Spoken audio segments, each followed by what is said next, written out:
Yo, salut tout le monde, c'est Fanny4 à l'appareil, j'espère que vous allez bien. Aujourd'hui, on se retrouve pour la review de l'épisode 74 de Boruto. Et donc, cet épisode 74, donc 74 de Boruto, en réalité, il y a normalement, d'après ce que j'ai vu, le 75, l'épisode 75, qui est déjà sorti. Mais je ne l'ai pas encore vu, donc je vais vous faire deux vidéos sur Boruto, sur ces deux épisodes-là. Et normalement, vous aurez la suite, soit aujourd'hui, soit demain, de l'épisode suivant. Alors, dans cet épisode 74, qui était plutôt quand même assez intéressant, on se retrouve avec un combat Ino Shikacho contre Boruto et Sarada. Boruto et Sarada qui ont fait plein de petites stratégies pour essayer de s'échapper et qui ont quand même au final du coup réussi quand même à diviser en deux le groupe. Donc Ino Shikacho d'un côté et Moegi, donc le sensei, de l'autre côté. Même si au final Shikadai avait tout grillé grâce aux stratégies qu'il avait mis au point avec son père, à toutes ses stratégies, à son intelligence, parce que comme son père, comme Shikamaru, Shikadai est super intelligent. Et donc, un combat se déclenche donc entre Ino Cho contre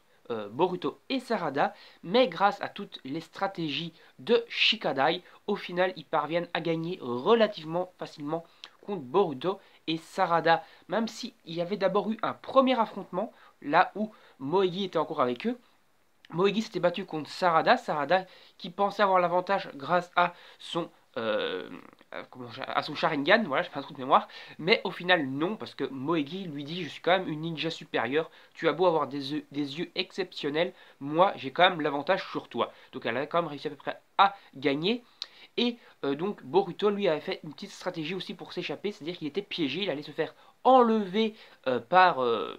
capturé dans un parchemin par Imojin, mais il a utilisé son Rasengan invisible pour détruire le parchemin et ils ont donc réussi à s'échapper. C'est là qu'ils ont réussi à diviser en deux le groupe Inochikacho d'un côté, Moegi de l'autre, mais au final ils ont été rattrapés donc par Inochikacho. Et grâce à toutes les stratégies mises au point par Shikadai, c'est-à-dire par exemple profiter de la fumée d'une explosion pour que Imojin se transforme en Shikadai, pour que Shikadai se transforme en Imojin, et pendant donc du coup que Boruto pensait vaincre Shikadai, Shikadai Moejin quoi tout simplement, l'attraper par derrière avec une prise d'ombre, et c'est donc comme ça qu'il a été piégé, alors que donc Sarada se faisait également donc piéger de son côté. Finalement donc après avoir été tous les deux piégés, Boruto a réussi par le dialogue et par le fait que Shikadai est tombé sur le serpent de Mizuki, ils ont réussi en fait à convaincre Ino Chikacho au final de les rejoindre. Enfin ils ont d'abord réussi à convaincre Shikadai et au final plutôt Imojin et Shoujo ont finalement décidé de les suivre également parce qu'ils ne voulaient pas tout simplement être entre guillemets blâmés par Moegi parce que tout simplement si Shikadai se barrait avec Boruto et Sarada, bah, ils auraient été blâmés parce qu'ils n'avaient pas réussi à retenir leur coéquipier et donc ils auraient peur de se faire engueuler entre guillemets. Shoujo lui elle voulait également aider Sarada et Imogen lui en fait était juste il voulait pas se faire engueuler donc il a décidé de les accompagner et donc au final Boruto et Sarada ont réussi à convaincre toute l'équipe 10 de venir avec eux entre guillemets, de déserter avec eux, et donc ils s'occupaient à se rendre vers le lieu où se trouve donc l'ermite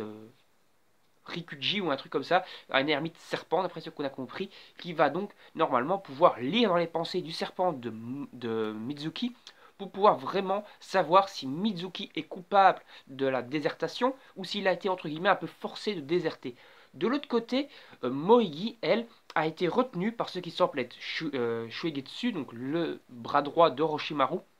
qui semble donc au final avoir quand même été envoyé par Orochimaru pour aider Boruto et Sarada à un petit peu donc réussir à diviser le groupe et à retenir en tout cas Moegi pour que Boruto et Sarada puissent se rendre jusqu'à l'ermite et éventuellement convaincre Shikadai et compagnie de venir avec eux. Donc au final Moegi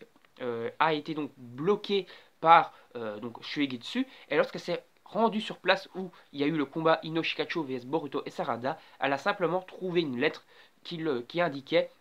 donc qu'ils étaient partis avec Boruto et Sarada. Donc du coup, elle a perdu son équipe, elle a raté sa mission parce que sa mission c'était de ramener Boruto et Sarada, et donc elle se retrouve tout seule là, un peu comme une couillonne, sans son équipe, et elle a carrément perdu la trace donc de tout le monde, surtout que Shikadai est quand même donc un putain de fin stratège, et donc il va à mon avis facilement réussir à échapper à son maître. Donc je pense que soit Moegi va se lancer à leur poursuite, mais à mon avis elle va se dire qu'avec Shikadai ça va être un peu compliqué de les retrouver, donc je pense plutôt qu'à fortiori, elle va se rendre à Konoha pour faire un rapport sur la situation, même si au final elle est un peu dans la merde. En parallèle donc, de tous ces événements, il y avait plusieurs petits dialogues entre Shikamaru et sa femme, donc entre Shikamaru et Temari, donc Temari hein, qui est donc la mère de Shikadai, pour un peu parler sur le fait que Shikadai avait mûri, et aussi un peu sur le fait donc que Shikamaru lui avait limite un petit peu dit de ne pas foncer tête baissée et de réfléchir, et que le jeu pouvait changer, c'est-à-dire qu'en réalité, en fonction de certains trucs qui pouvaient se passer dans sa mission, certains éléments qui n'étaient pas clairs pouvaient s'éclaircir, et donc que tout pouvait changer. Par exemple, ici maintenant il y a plusieurs doutes qui sont initiés dans l'esprit de Shikadai, parce que Shikadai s'est dit, si Mizuki avait vraiment voulu déserter le village, pourquoi avoir laissé un serpent avec un message, c'est-à-dire une preuve qui pourrait lui mener jusqu'à lui, alors qu'à la base il voulait tout simplement disparaître. Donc c'est déjà assez bizarre. Pourquoi s'il voulait disparaître, pourquoi est-ce qu'il aurait attaqué la porte et attaqué les gardes? S'il voulait simplement déserter, il aurait pu se barrer par n'importe où, comme par exemple Boruto et Sarada ont déserté le village sans attaquer personne. Et donc s'il voulait vraiment déserter, si c'était vraiment un espion, il se serait barré de façon plus intelligente, il n'aurait pas foncé dans l'art pour que tout le monde au final grille qu'il s'était barré dès le début, tout de suite, et en plus laisser un message et tout. C'était très bizarre, et donc Shikadai commence à avoir des doutes. Il n'est pas encore persuadé de l'innocence de Mizuki dans cette histoire-là, mais comme il dit, il y a plein de petits doutes qui peuvent douter de ce qui s'est passé avec Mizuki, et donc ils doivent enquêter. Et donc c'est aussi pour ça qu'il décide de partir avant tout avec Boruto, et aussi parce qu'il considère donc que Boruto bien sûr est son ami, et il considère également plusieurs fois dans cet épisode que Mizuki est un de ses amis, ou a fortiori en tout cas un de ses camarades ninja de l'académie, et un de ses camarades ninja qui a la même promotion que lui, etc. Donc un de ses camarades. Et donc voilà, c'est comme ça qu'il se fait entre guillemets un peu vraiment convaincre par Boruto qu'il faut vraiment enquêter plus profondément là-dessus, et que donc la piste de Boruto et Sarada d'aller voir l'ermite Akichi ou je sais pas quoi, l'ermite serpent, pourrait être très intéressante pour leur permettre d'avancer et d'avoir des nouvelles pistes là-dessus. Voilà, donc c'était un bon épisode, très bien animé, les combats au final étaient vraiment assez sympas, les stratégies mises en place par Boruto pour s'échapper et les stratégies mises en place par Shikadai étaient très intéressantes également. Ce truc qui est un peu dommage, c'est que Boruto s'est quand même assez facilement fait avoir par Shikadai, mais c'était quand même assez intéressant, et comme je vous le disais, des combats quand même plutôt cool, avec un petit peu donc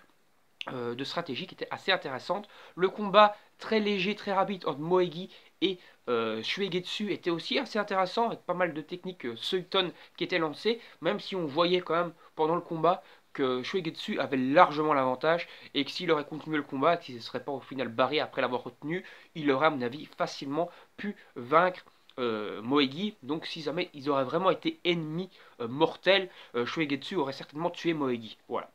Donc voilà, bon épisode. Pas mal aussi de petites émotions sur le fait d'essayer de convaincre Boruto que ce sont des amis qui se combattent ensemble, alors qu'à la base ils sont amis mais qui sont obligés de se combattre pour leur mission ninja, etc. C'était plutôt très intéressant. Voilà, donc un épisode sympa, cet arc est pour l'instant encore assez sympa, même si c'est comme je vous le dis du fillers, enfin du demi-fillers, parce que normalement c'est quand même l'auteur de Naruto, Mashima, qui écrit quand même les scripts et les scénarios de cet arc-là, donc c'est quand même normalement canonique. Peut-être que comme l'arc du village Kiri a été considéré comme canonique par le manga papier et canonique de l'œuvre, parce qu'il y a eu un petit encart dans le manga qui indiquait qu'il y avait eu ces événements-là, et ici il y aura peut-être également ça, donc ça va peut-être devenir canonique dans un tome 7 ou 8, il y aura peut-être un petit encart qui parlera de ces événements, ça pourrait être assez intéressant. Donc voilà, on va s'arrêter là, n'hésitez pas à liker la vidéo, à la partager sur vos réseaux sociaux, à donner votre avis en commentaire sur l'épisode et sur la vidéo, à vous abonner et à activer la petite cloche, et moi je vous dis salut, à la prochaine!